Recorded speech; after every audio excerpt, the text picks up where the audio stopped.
할렐루야. 이 어려운 때에 또 하나님의 크신 은혜와 또 위로가 함께 하시기를 바랍니다. 우리의 인생이 고난의 연속이라고 하지만은 아름답다고 느낄 때도 적지 않습니다. 늘 행복할 수는 없지만은 그렇다고 늘 불행한 것도 아닙니다. 우리의 인생은 그야말로 오감이 교차하는 것 같아요. 달달한 때도 있고 쓴맛을 날 때도 있고 시큰털털할 때도 있고 떫은 때도 있고 여러 가지 인생의 맛이 있어요. 생의 절반 이상을 지켜야 할 가족을 위해 정신없이 살아왔다고들 합니다. 은퇴했거나 은퇴를 앞두고 있는 분들은 자신을 위한 멋있고 맛있는 삶을 살아보겠다고 기대를 해보기도 합니다. 그렇습니다. 나이가 들수록 자신의 삶 속의 의미와 가치를 찾는 것은 멋있는 일이다, 그렇게 생각이 됩니다. 우리 외에도 적지 않게 나이 드신 어른들이 계시는데 이 노년에 정말 꿈도 많이 꾸시고 맛있는 삶이 되기를 주님의 이름으로 축원합니다. 이 한국인의 멋, 또 풍류와 멋을 사랑했던 우리 조상들은 그 재물 쌓는데 치심하지 아니하고 명예도 마다않고 음악과 풍류를 사랑하고 시와 정감이 있는 우리 전통 문화들도 없지 않아 있어요. 참 좋습니다. 그러나 요즘 각박한 세상에서 찾기 힘든 우리만의 멋을 그리고 맛을 잃어가는 것은 아닌가, 그런 생각을 해봐요. 그래서 한인들 특별히 너무 얄팍한 맛을 따라가서 가볍고 경망스러운 삶을 사는 건 아닌가. TV 프로그램을 보면 거의 다가 처음 시작할 때는 자연과 더불어 이러다가 전부 다 맛집으로 그냥 변하는 거예요. 그냥 이런 말할 수도 없어요. 지지고 볶고 데치고 무치고 그냥 얼마나 맛있는 맛 감각을 내는데 아마 세계적으로 유명한 것 같아요. 그래서 너무 그러지 않냐? 여기 사람들은 그냥 샌드위치 하나만 가지고도 그저 만족하고 기쁘게 사는데 그리 별정스럽게 그러지 않나, 그런 생각을 하다가 요즘 한류 덕분에 해서 그런지 많은 외국인들이 한국 설렁탕, 매운탕, 감자탕 할 것 없이 아주 굉장치도 않아요. 그래서 참 그 맛 감각에 매료되고, 그래서 맛과 멋이 우리 한국 사람들에게는 정말 많구나, 그런 생각을 해요. 그래서 너무 시큼 달달하고 맵고 화끈한 현대인의 취향보다는 10여 세기를 통해 성경은 그 맛이 변함이 없고 캐면 캘수록 빛나고 진리의 보석들이 지친 우리 영혼에 생명을 불어넣어주고 우리 삶에 신선한 맛과 멋을 주는 보약이기에 저는 성경을 사랑합니다. 너무 먹는데 치심하고 입는데 치심하고 너무 그러지 말고 정말 수천 년을 거쳐서 변함없이 이 진리의 말씀으로 우리의 영혼을 깨끗하게 하고 우리 영혼의 아름다움과 이 맛을 우리가 잊어서는 안 될 줄 믿습니다. 5장의 팔복의 가르치심을 시작으로 해서 예수님은 율법을 폐하러 온 것이 아니라 완성을 위해서 오신 목적을 가르치시게 되었습니다.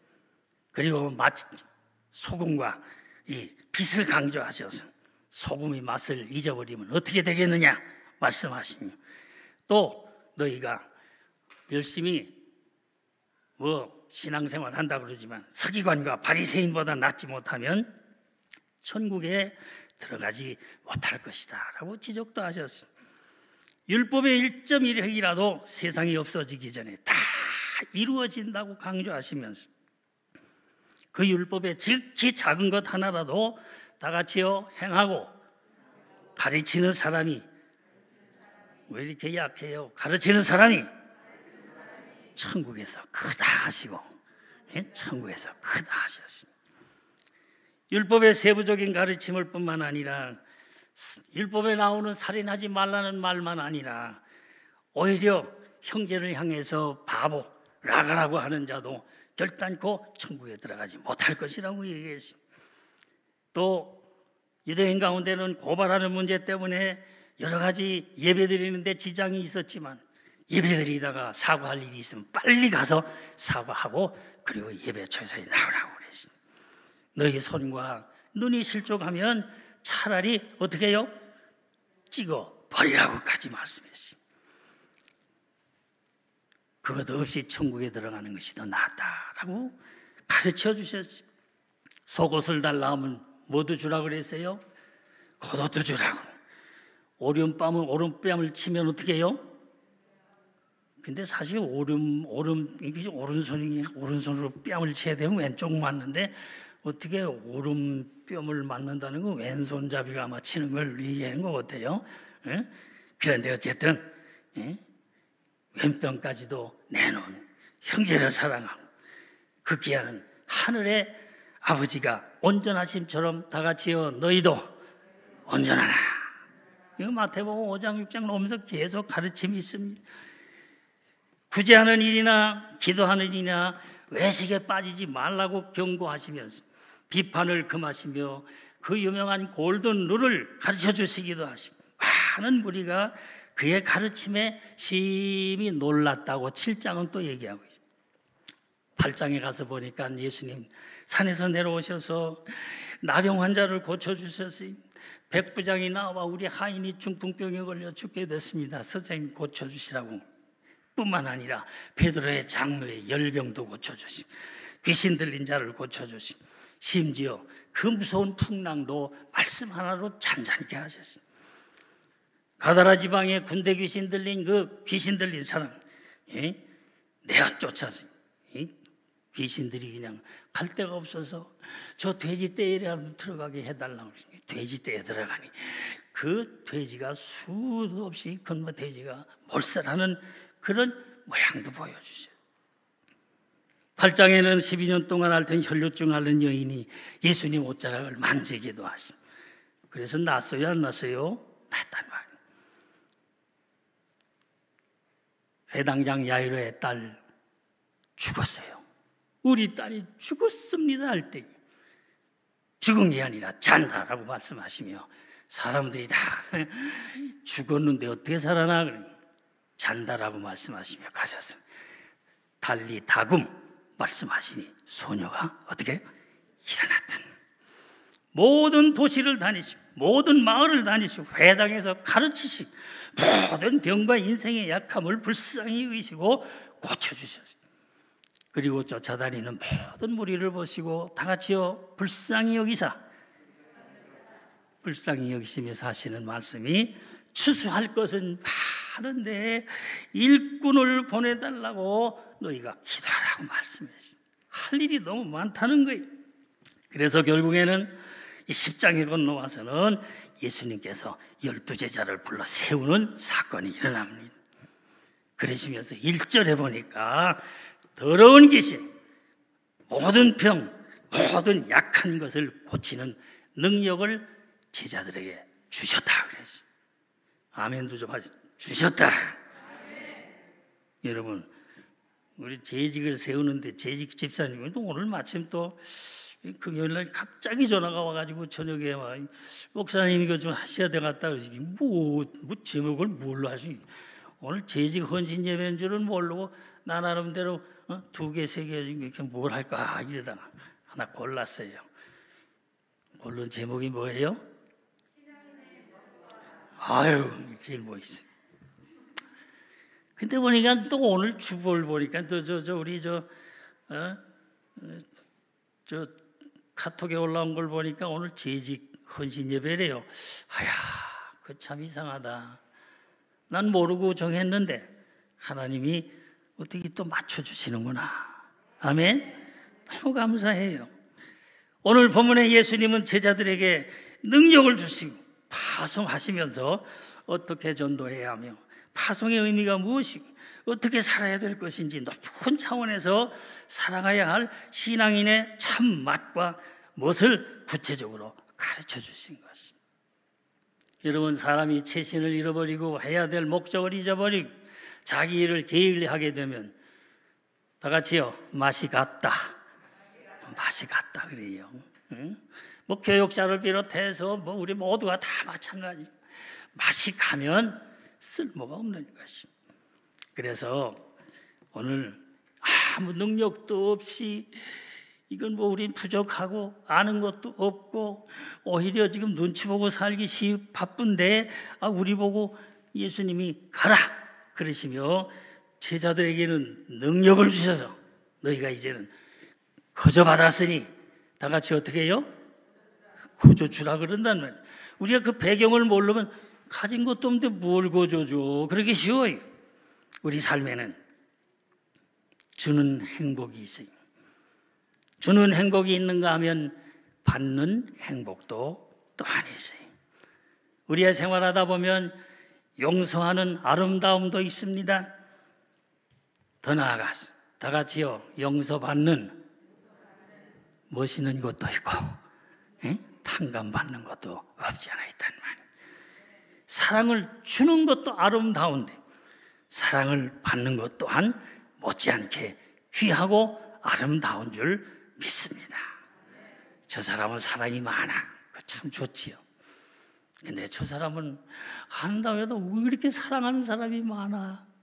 많이 낀단 말이에요. 여러분, 우리 재직들이 일 잘하는 것도 중요하지만 교인들의 사랑감이 되는 것 참 중요한 줄 믿습니다. 아무개 장로님, 너무 좋아요. 막 그냥 뭐든지 있으면 주고 싶어. 아무개 집사님 막 사랑하고 싶어. 하여튼 그래 봐요. 자, 누가복음 16장에는 불의한 청지기에 대한 얘기가 나와요. 이 불의한 청지기가 남의 재산을 맡아가지고 경영하는 사람이 이거 좀 떼먹는지 아주 불의한 일에 사용하는지 주인이 이제는 심판할 때가 되었단 말. 자기 자신의 이기적인 만족을 위해 모든 것을 자기 것으로 알고 낭비하고 아끼지 않는단 말. 그래서 착각하고서 얻어 가지는 삶을 가진다. 영어로 하면 forgetting, forget, 가진다는 for have 가진단 말. 이런 삶을 살았을 때는 청지기는 주인에게 forget이 붙으면 뭐예요? forget, 뭐죠? 잊혀지는 존재였습니다. 그러나 주인이 불의했던 청지기를 정리할 것을 알았던 이 불의한 청지기는 자기를 위하여 이웃에게 모든 것을 막 너 10말 빚져서 50말 저거라 50말 막 그냥 많이 탕감해 주는 걸 했어요. 자, 이렇게 되니까 그는 자기 이웃들에게 모든 것을 베풀어 주는 forgive, 다 같이요, forgive 하는 일을 했단 말이에요. 근데 좋긴 좋지만 불의한 일이잖아요, 그죠? 자기 것도 아닌데 막 주는 거예요. 그는 주인으로부터 forgive가 합쳐지면 뭐예요? forgive, 용서하는 일이. 자, 이상하지요? 그는 주인으로부터 오히려 주인의 물건을, 재산을 탕감하고 다 논아줘 버리는 용서를 받아. 다 같이요, 예상치도 못한 칭찬까지 듣고, 이 칭찬까지 들었단 말이에요. 이해가 안 되는 일이에요. 청지기가 지녔던 엄청난 심각한 문제가 다 해결이 됐어요. 여러분, 사탄은 복된 삶을 살기 위해서는 세상 모든 것을 독차지하고 싸워야 되고 빼앗아야 된다고 유혹하는 거예요. 그러나 하나님은 다 같이요, 이웃을 사랑하라, 이웃을 사랑하라고 하시며 주고 또 주고 또 주는 삶을 살아야 될 것을 부단히 교훈하셨습니다. 세상엔 이웃을 진심으로 사랑하고 값진 것을 주기 위해 살아가는 사람이 있습니다. 세상의 모든 것을 독점하기에 이웃이 누구든지 상관없이 끝없이 해하고 공격하면서 살아가는 사람도 세상에 많아요. 원래 진짜 무엇이라고 하는 것은 성숙한 인격의 특징입니다. 사랑을 주고 아낌없이 봉사하고 시간을 내서 수고하는 데에 성숙한 인격의 맛과 멋이 있는 줄 믿습니다. 옛날에 우리 이런 말이 있어요. 인생 삼여라는 말이 있어요. 인생에는 3가지 여유가 있다라고 언급해요. 특히 노년기가 참 중요하다고 강조하는데, 하루 가운데 여유 있는 시간은 하루 가운데 어떨 때일까요? 좀 맞춰보세요. 언제예요? 아침 시간? 밤. 정답이. 이게 누구예요? 아주 훌륭하셔. 여유 있는 시간은 밤 시간이. 그래서 여러분 하루 종일 잠자고 밤에 샤워하고 집에 들어와서 그날 버는 걸 가지고 부부가 왜 안 웃어요? 이게 제일 지금 신나는 시간 아닙니까? 여유가 있는 시간. 오늘 또 어떻게 수입이 됐다, 내일은 또 어떻게 할까. 이거 여유 있는 시간. 자, 1년 중 여유 있는 시간은 어딜까요? 1년 중에 여유 있는 시간. 좀 정확하게 얘기하세요. 마스크 때문에 그런가? 다 같이 겨울. 겨울이란 말이에요. 하루에 뭐 일도 못했는데 벌써 오후 4시 반 해가 껌껌해지고, 결국에는 좀 늦게까지 좀 잠 안 자고 그러려고 그래도 이거 뭐 할 게 있어야지. 많은 사람들이 일찍 자기도 하고. 겨울은 여러 가지로 시간적인 여유가 오히려 있어. 그러나 일상 중에 평생에 여유 있는 시간은 언제일까요? 주일? 신앙심이 아주 적으시. 자, 평생에 일주일에가 아니고 평생에 여유 있는 시간 언제예요? 합격. 장로님, 저 상이 있으면 뭐 사탕 하나 내도 되시. 자,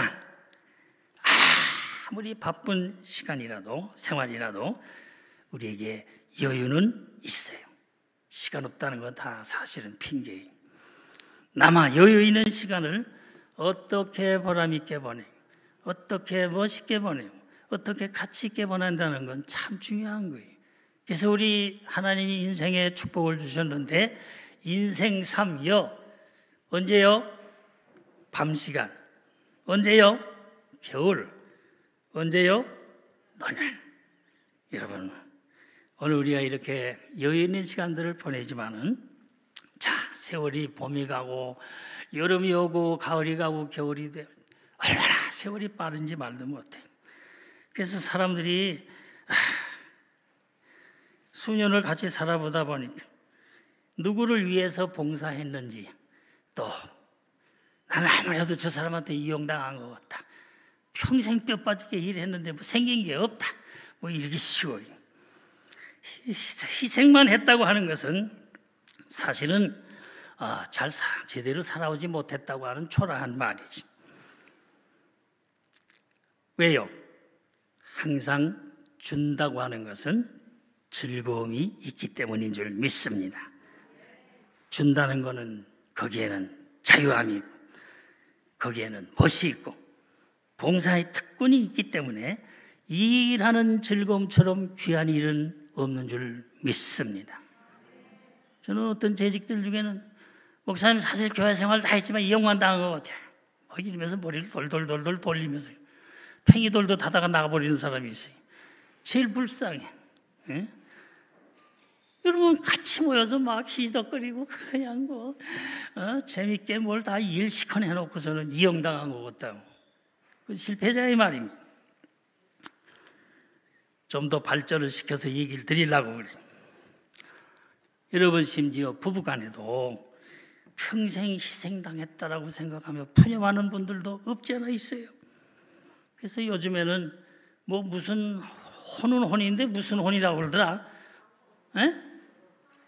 황혼? 황혼이면 괜찮게? 졸혼.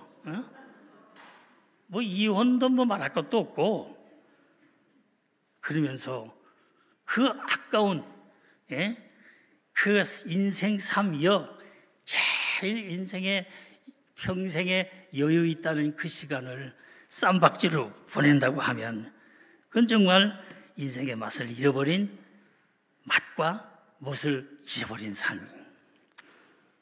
여러분, 우리는 눈에 콩깍지가 껴서 그냥 쫓아다닐 때는 저 우주의 별을 따다가 드리겠습니다, 뭐 이런 거짓말도 서슴없이 하고, 그냥 눈에 콩깍지가 껴가지고 그냥 뭐 이것저것 가리지 않고 하여튼 저 부부간에 같이 함께 있다는 게 너무 귀한 줄 알았어요. 그래서 사랑이라는 말 너무 귀히 여기고, 사랑한다는 말 없이는 못 사는 것 같았어요. 그러나 살다 보면 제가 한번 말씀드렸죠. 마주보고 자다가 그 다음에 어떻게 해요? 다 잊어버려. 자꾸 잊어버리세요. 그래야 내가 재탕할 맛이 있지. 그 다음엔 등 돌리고 자고 뭐 어떻게 자고 뭐 그러세요. 어쨌든 중요한 말씀드립니다. 사랑하는데 사랑한다는 말만 중요한 거 아닌 것 같아요. 상대방에게, 남편에게 또는 아내에게 미안해라는 말 못하고 사는 사람 의외로 많습니다. 어떤 면에서 다 같이요, 사랑 고백보다 왜 이렇게 시들해요? 사랑 고백보다 더 멋진 말, 어떤 면에서는 사랑한다고 남발하는 것보다는 여보 미안해 하는 말이 더 귀할 때가 있어요. 어떤 부인은 병원에서 아이를 낳게 생겼어요. 그런데 순산되지 못해서 진통 끝에 결국에는 산모의 위험도 있다 해서 결국에는 제왕절개를 했어요. 뭐 제왕절개 하니까 옛날에는 돈도 많이 들었죠. 그리고 부인이 그냥 너무 고생했는데 남편이 여보 고생했어, 걱정하지 마, 뭐 이러면서 그럴 줄 알아요. 부인이 오히려 여보 곱게 순산해 주지 못해서 미안해. 그 무뚝뚝한 남편이 울컥해가지고 수술한 것도 마음이 괴로워. 당신이 왜 미안해? 좀 이럴 때 아멘도 좀 하고 그러지. 너 왜? 여러분, 사랑한다는 말만이 중요한 게 아니에요.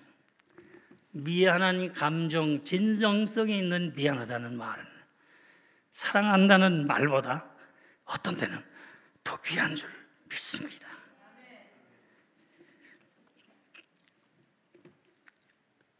가정의 행복은 마음을 주고 받는 곳입니다.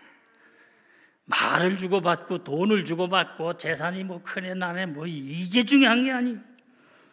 그래서 예수님은 다 같이요, 거저 주라, 거저 주라고 말씀하셨어요. 여러분, 이 성경에 보면 뭐 너희가 은사도 거저 받고 뭐 병 고치는 은사 뭐 이런 여러 가지 다 받았으니까 거저 주라, 이런 상식적인 그런 무상의 봉사만을 의미하는 것일까요? 아닌 것 같아요. 예수님 말씀하신 것은 마음을 주고 받아야 된다는 말, 배려하는 마음을 준다는 거 참 귀중합니다. 미안하다는 말, 따뜻하고 부드러운 말 한마디 선물로 준다는 거는 뭐 선물이 크고 작은 게 문제가 아닙니다. 정말 좋은 것 같아요. 부부가 평생 살다가 남편이 죽게 됐어요. 여보 너무 아까워, 어떻게 남편이 죽기 전에 한 말이 있어요. 어떤 말 했을까요? 뭐 죽어봤어야 알지. 남편이 이 말 했대요. 신세 많이 졌어. 그러고서 꼬그닥 하고 갔대요. 부인이 기분이 어땠을까요? 여보, 신세 많이 졌어. 무슨 관계예요? 저는 그 말은 정말 괘씸한 말 같아요. 아무것도 되돌려 받으려는 마음이 없이 순수한 마음으로 준다는 것, 그것이 사랑이고 진실이고 멋이고 삶의 맛이 아니겠는가 말이에요. 여기에 그리스도인의 참 삶의 맛도 있고 멋이 있는 줄 믿습니다. 참 이상한 점은 저나 여러분이나 12제자처럼 귀신 제어하는 능력 받지 못했어요. 제가 어떻게 귀신을 내쫓습니까? 어? 사탄아 물러가라. 사탄이 웃기네. 큰일 날 것 같아. 어? 어떻게 여러분 사탄을 내쫓을 수가 있어요? 그 당시 예수님의 제자들은 정말 예수님과 함께 있어서 그랬는지 모르지. 제자들은 병 고치는 은사도 가지고 있었어요. 인생의 모든 약한 것들을 고치고 함께 해주고 회복시켜주는 능력을 제자들은 그런 권능을 받았어요. 그러나 저와 여러분, 우리 뭘 가지고 있습니까? 뭘 가지고 우리가 이 교회를 바꿔나가고 뭘 가지고 우리가 재직의 역할을 감당하면서 뭘 가지고 하겠습니까? 예수님도 너무 아시지. 우리 형편을 좀 아시고서 좀 주라 그랬는데 이 성경 보고 우리가 뭘 따라하냐 말이에요. 근데 한 가지 이상한 일이지. 다 같이요. 제자들에게 분부한 것 우리도 따라하면, 믿고 순종하면 우리도 모르게 변화가 일어날 줄 믿습니다. 여러분, 자꾸 교역자들이 잘못되고 내가 뭘 한데 그건 아니에요. 우리 교역자들 모여서 그런 얘기 있어요. 이사야에게 줬던 거, 예레미야에게 줬던 거, 엘리야에게 줬던 그냥 100분의 1만 줬어도 교회 부흥은 문제가 없는데 천만의 말씀, 내 힘으로 되는 것 아니에요. 오늘 우리가 제자들이 예수님이 하려는 대로 했는데 오늘날도 그대로 일어날 줄 믿습니다. 여러분, 안타까우면 집사님들도 여러분 정원에 있는 식구를 위해서 기도할 수 있어야지요. 또 아멘 안 해? 몇 사람 안 해? 아멘? 오늘 뭐 혼신 예배라며요? 바쳐야 돼. 여러분, 나는 부족하지만 능력이 있으신 주님이 해결해 주실 줄 믿습니다. 여러분, 저 지금 은퇴한 지 10년 넘었어요. 이제 뭐 목소리도 자꾸 가고 이제 기억력도 자꾸 없어지고 모든 게 다 이제 이렇게 돼가니 요즘에 주님 이거 요즘 웬일입니까 이거? 다른 목사님도 이거 설교하고 싶어서 저기 하는데 젊은 목사 세워도 되네. 왜 자꾸 이런 기회를 줍니까? 속으로 그런 생각이 있어요. 이거 다시 안 오는 축복인데. 아멘? 나 같은 걸 이렇게 들어 쓰시려고 그러니. 제가 얼마 전에 설교 이렇게 할 때보다 목소리가 훨씬 아름답고 멋있지 않으세요? 하여튼 자꾸 해야 돼. 안 하니까 주로. 하여튼 자꾸 시키세요.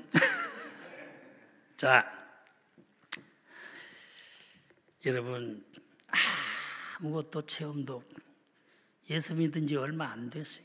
그래도 여러분, 옛날 예수님이 제자들에게 분부했던 것처럼 따라만 하면 역사가 일어날 줄 믿습니다.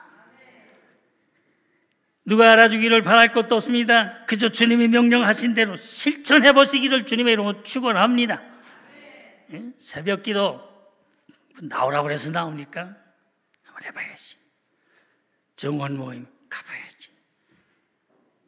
시키는 대로 해봐야지. 여러분, 수천 년을 거쳐오면서 오늘 기독교가 변화된 이유가 어디 있어요?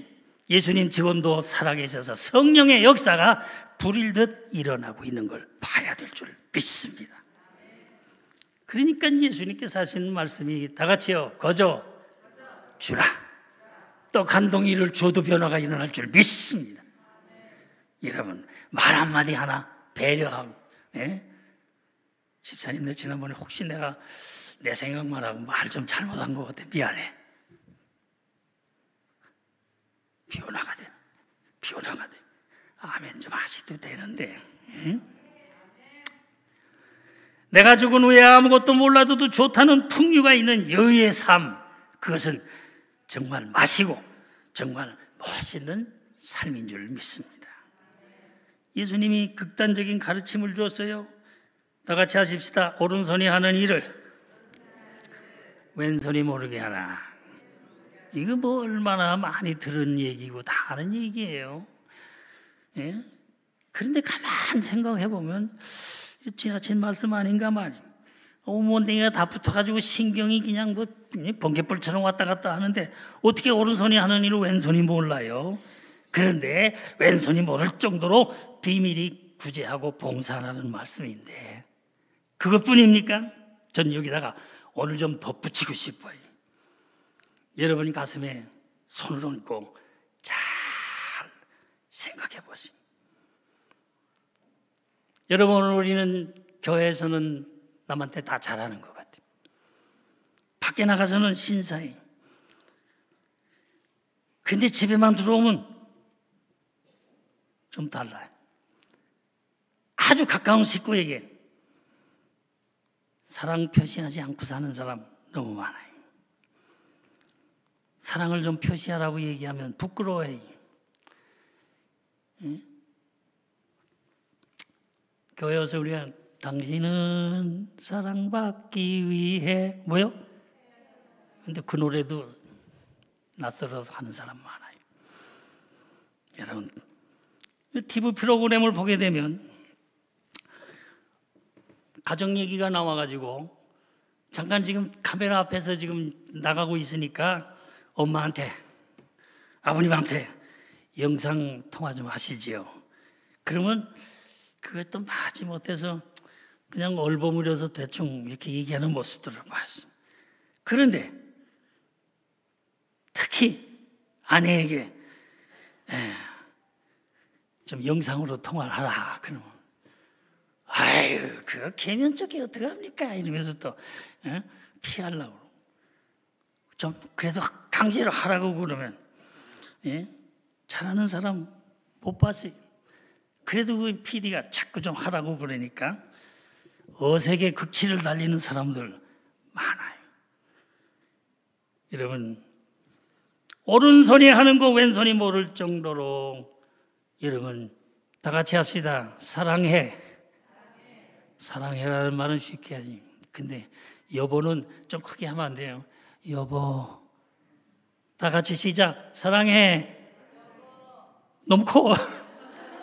조금 작게. 무들 잡아야죠. 다 같이 시작. 사랑해. 이거 조금 진정성이 있어 보여요. 다시 이번에는 미안해로 한번 해봅시다. 미안해. 근데 자는 괜찮은 것 같아요? 예? 뭐 해봤어야지. 다 같이요. 내가 생각을 미처 못했어. 미안해. 여러분 이런 말이 여러분 가정에 왜 그렇게 없어요? 에? 심지어 여보 당신 나한테 좀 잘못되면 미안하다고 좀 말 좀 해. 미쳤어? 이거는 안 되는. 여러분 재직들 가정이 건강해야 됩니다. 행복해야 됩니다. 오른손이 하는 거 왼손이 모를 정도로 빨리빨리 모든 게 다 해야 될 줄 믿습니다.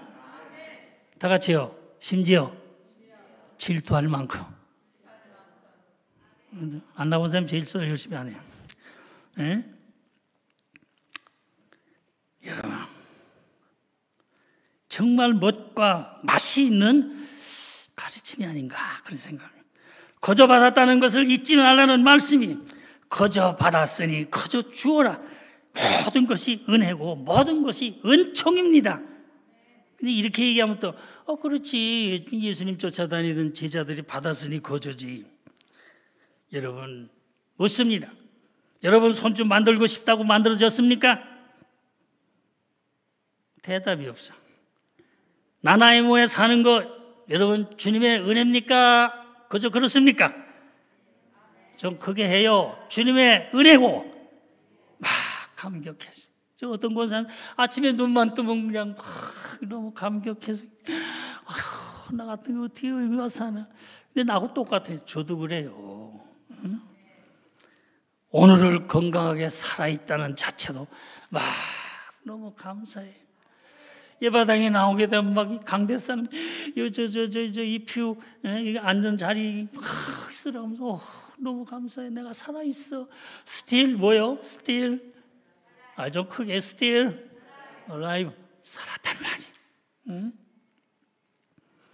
여러분 자식 잘 되는 거 보면서 자식들 잘 되는 거 행복해하는 사람이 안 하는 사람이 어디 있겠어요? 그러는지 모르지만 자식들이 제 잘난 줄 알고 자꾸 뻑뻑거리니까 네가 잘나서 잘 된 줄 알아? 내 덕에 잘 된 거지. 자식하고 싸우는 사람도 있지. 여러분 내리사랑이라고 자식에게도 다 같이요 사랑한다. 다 같이요 사랑한다. 아들아 미안하다. 아들아 내가 생각이 좀 모자랐구나. 아들아 제가 이 설교를 했더니 아주 토론토 한인 장로님 마지막에 끝나고 나가는 사람이 목사님 오늘 은혜 받았습니다. 저 오늘 토론토 갑니다. 토론토 가는데 왜 가냐 그랬더니 아들하고 화해하고 그러려고 한다. 아멘. 여러분 우리가 다 평범하게 멋있게 살아가는 것 같지만 안 그래요. 그렇지 않습니다. 여러분 전 목사의 가정이니까 전 여러분 다 모범적으로 산 줄 압니까?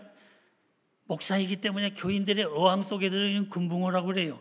어떤 안수 집사님이 목사님 집안은 금붕어야 그러면서 그 말이 맞는 얘기지만 막 가슴을 찌르더라고. 근데 죄만 그런 게 아니에요. 자식들은 무슨 죄가 있어요?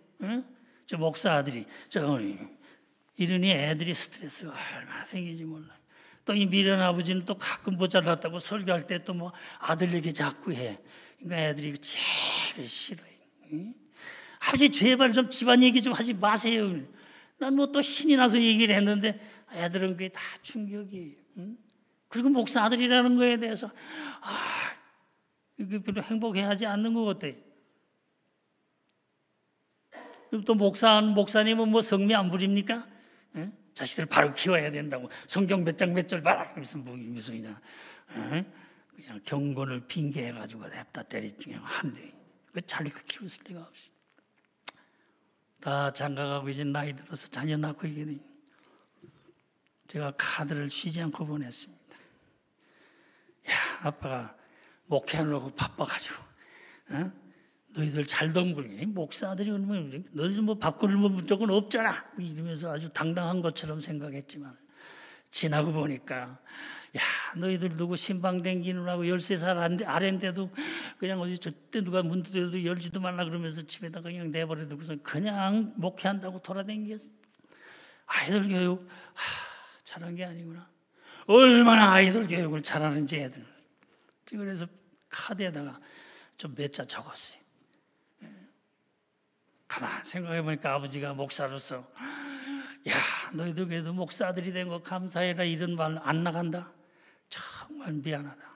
너 집에 가보니까 너 아이들 키우는 거 보니까 얼마나 자상하게 아이들 잘 관리하는 거 보고 아빠가 미안하게 생각한다. 미안하다 이러면서 몇 줄 써서 보냈더니 지 엄마한테 전화도 오고 그랬어. 아버지 편지 보고 그동안 좀 오해했는데 울컥해서 울었어요. 그런다는 말. 여러분 미안하다는 말은 사랑한다는 말보다 더 힘이 있는 것 같아요. 아멘. 여러분 무슨 잘못한 게 있고 뭐 이래가지고 미안하다가 아니라 항상 다 같이요. 항상 미안해하고 이게 사랑하는 거 아닙니까? 여러분 오늘 교회 나오게 되면 전부 미안해 죽겠어. 뭔가 돕지 못해 미안해. 너무 중요한 것 같아요. 말씀대로 살아보려고만 했을 뿐인데 저와 여러분 예수님 제자들이 받았던 것 이상으로 벌써 다 받았어요. 이대로 족할 뿐 더 받을 것이 없다는 삶의 자세, 충분히 넘치도록 받았기에 더 받을 것이 없습니다 고백하는 자신을 발견하게 되면 멋진 신앙인 줄 믿습니다. 다윗은 노래합니다. 여호와는 나의 목자시니 내게 뭐요? 부족함이 없다. 부족한 게 없다 그랬습니다. 사도 바울도 빌립보 2장 17절 혹시 나왔나 보세요. 사도 바울이 빌립보 2장 17절 다 같이 한번 봉독해 봅니다. 다 시작. 내가 이대로 피를 쏟아 관제로 드릴지라도 기뻐하리라. 무슨 말이? 이대로 죽어도 한이 없다는 거 얼마나 멋진 말인지 몰라요. 주여 내 잔이 넘치나이다. 너무 귀한 거예요. 받은 은혜에 만족하고 베푸신 사랑이 넘쳐서 더 이상 소망이 없다는 거예요. 뭐 더 가지고 싶은 것이 너무너무 감사합니다. 이게 신앙이고 이게 멋진 신앙인의 자세인 줄 믿습니다.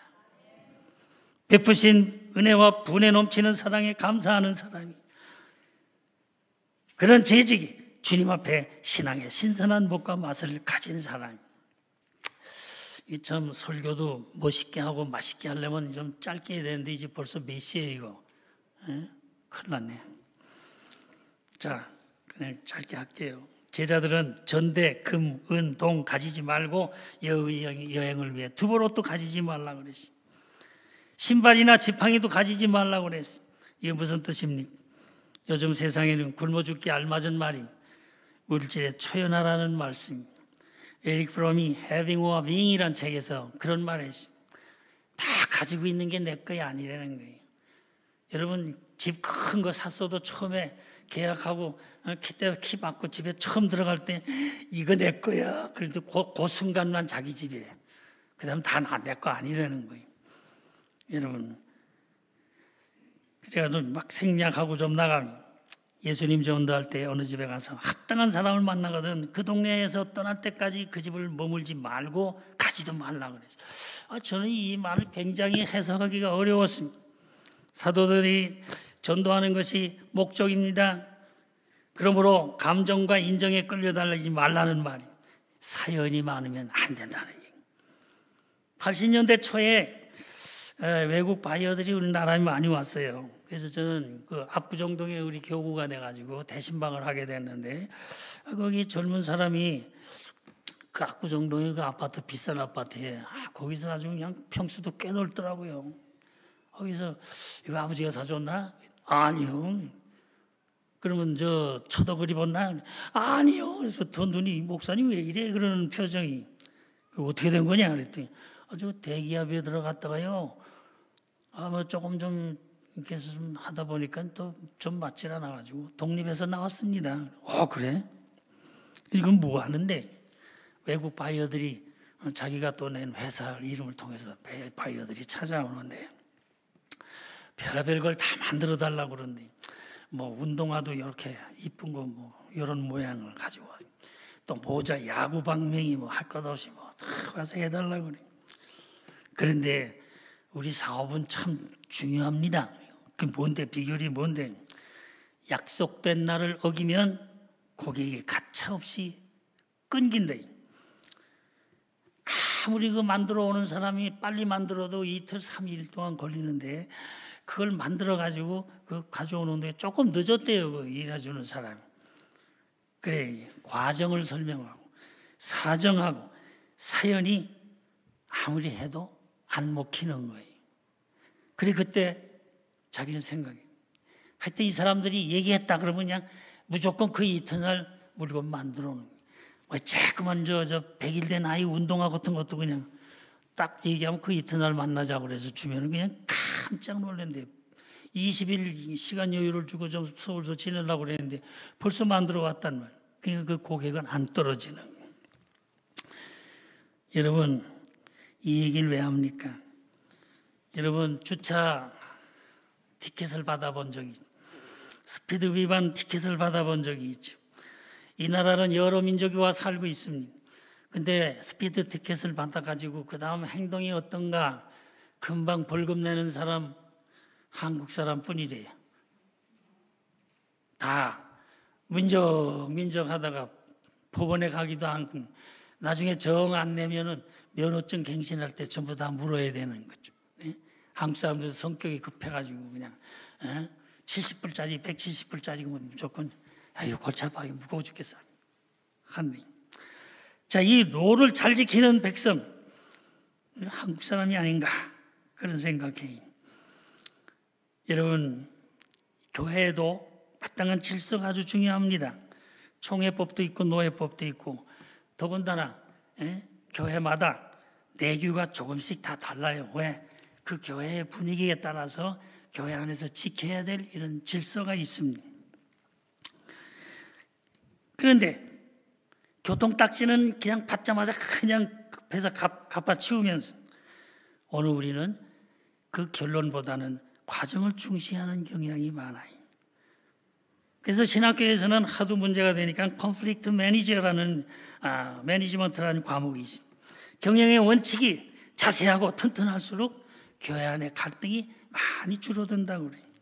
당회도 해야 될 일, 각 부서가 운영 방침, 정원들이 해야 될 일 이런 것들을 미리 주시하는데 한국 사람들은 특히 그 설명서를 잘 안 봐요. 교회 내규 잘 안 봐요. 왜? 다 마음이 통하면 법이 필요 없다고 생각하고 우리는 살아가는 공동체이기 쉬워요. 순종을 강요하는 것이 아닌 원활한 소통을 위해서 정해놓은 규칙일 뿐인데 문제를 심각하게 생각해서 자기는 무시를 당했다라고 생각하기 쉬워요.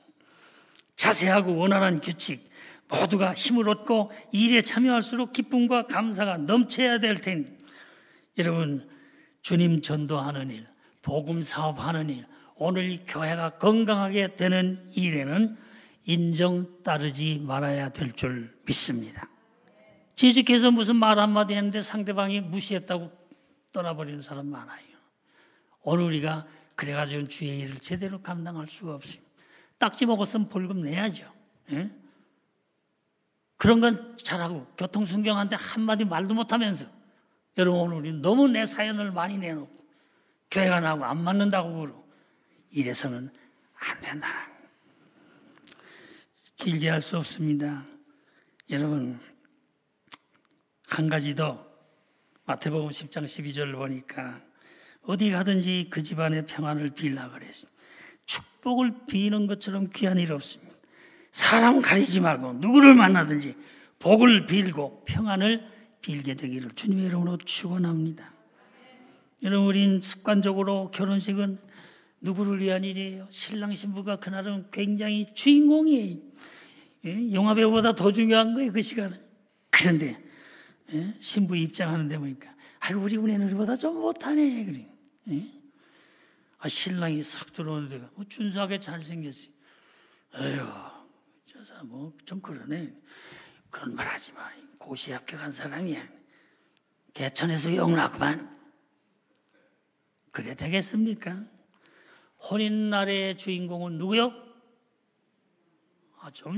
누구요? 신랑 신부예요. 오늘 우리가 정원 안에서도 막 축복을 빌고 막 축하해 줄 일이면 팔을 걷어붙이고 그냥 입이 닳도록 축복해 주기를 주님의 이름으로 축원합니다. 이 세상에는 무시할 사람도 무시당할 사람도 없습니다. 원수가 목마르거든 마시우고 배고프면 먹이고 핍박하는 자를 위해서 예수님 뭐라 그랬어요? 다 같이요. 복을 빌라. 복을 빌라고 가르쳤습니다. 주님은 정말 신앙의 맛이 뭔지 신앙의 멋이 뭔지 가르치고 있습니다. 오늘 우리는 어차피 잠깐이다 가는 인생입니다. 초연한 신앙의 자세가 필요합니다. 기뻐할 일이 있다고 하면 성경 어디죠? 누가복음 10장 20절 혹시 준비됐어요? 누가복음 10장 20절. 자, 우리 다 같이 한번 합시다. 그러나 귀신들이 너에게 항복하는 것으로 기뻐하지 말고 너희 이름이 하늘에 기록된 것으로 기뻐하라 하시니라. 아멘. 그렇습니다. 오늘 우리 이 세상에 일어난 모든 일에 초연할 수 있어야 될 겁니다. 마음을 하늘에 두고 빛과 소금의 직분을 다하고 사는 신앙이라고 하면 참 그리스도인의 멋과 맛이 그 인격을 통해 물씬 풍겨나는 재직들이 되기를 주님의 이름으로 축원합니다. 사도 바울도 말합니다. 항상 기뻐하라. 너희 모든 관용을 모든 사람에게 알게 하라 그랬습니다. 예수님은 많은 병자를 고치신 후에도 아무에게도 말하지 말라 그랬습니다. 처음에는 그거 잘 못 알아가지고 예수님이 왜 저 겁쟁이인가 그랬어요. 아니, 주님은 많은 사람들이 알아주거나 보상해 주기를 원치 않으셨어요. 심지어 십자가에 돌아가실 때에도 아버지여, 이 사람들의 죄를 용서해 주세요. 저들이 하는 것을 모르기 때문입니다. 기도 중에 제일 멋있는 기도는 모함을 받고 여러 가지 어려움을 당하면서도 위로하고 용서하는 기도인 줄 믿습니다. 아버지 주무세요, 앉아보세요, 이 원통한 물, 이거 아니에요. 우리에게 달라는 애절한 기도가 많습니다. 주님은 자신의 생명을 주면서까지 끝까지 주는 것, 곧 사랑을 베푸시는 그런 기도를 하셨습니다. 사도행전 5장 11절 우리 다 같이 한 번 더 봉독합니다. 다 같이요. 나왔나요? 시작. 사도들은 그 이름을 위하여 능력받는 일에 합당한 자로 여기심을 기뻐하면서 공회 앞에 떠나니라. 정말 멋있는 제자다운 제자들이었습니다. 이제 말씀을 마치겠습니다. 교회를 쬐끔하고 실망과 좌절, 낙심 받으려고 했던 건 아닌가. 신앙생활 한다면서 너무 내 중심으로 맛을 위주로 살진 않았는가. 맛을 위해 이리 기웃 저리 기웃 방황해서는 안 될 것이. 여러분, 엘리사벳이 마리아의 문안을 들었다고 해서 온 세상이 태아가 다 기뻐 뛰는 건 아니에요. 유독 엘리사벳의 태아만이 민감한 반응을 보인 것은 그가 곧 세례 요한이었기 때문이에요. 오늘날 전도자가 그 중심에 그리스도를 모셔야 할 건 당연하지만 청중도 최소한 자기 속에 세례 요한이라도 지니고 있어야 말씀에 대한 화답이 나오는 줄 믿습니다. 많은 교인들이 세상에 속된 얘기에 귀가 뜨임 하나님의 말씀에 하품만 하게 되는 것은 그 마음속에 세상의 맛으로만 가득 차 있어서 그래.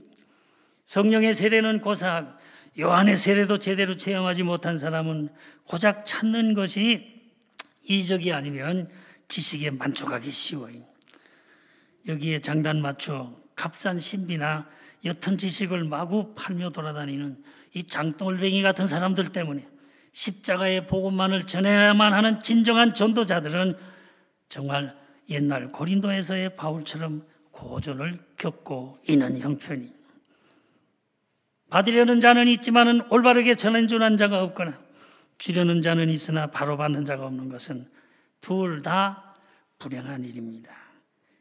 주여, 주는 자와 받는 자가 영으로 일치할 때만 마리아가 문안할 때 엘리사벳의 복중의 아이가 반가워 뛰었던 것처럼 성령의 기쁜 화답이 이루어지는 예배초소가 되기를 주님의 이름으로 축원합니다. 기도하면 다 같이요, 하늘의 세계가 보이게 하시고 찬송하면 옥문이 열리고 전도의 길이 열리게 하옵소서. 여러분, 말씀의 아멘으로 받으면 엘리사벳의 기쁨이 전율처럼 우리 영혼과 육신에 감동되게 될 줄 믿습니다.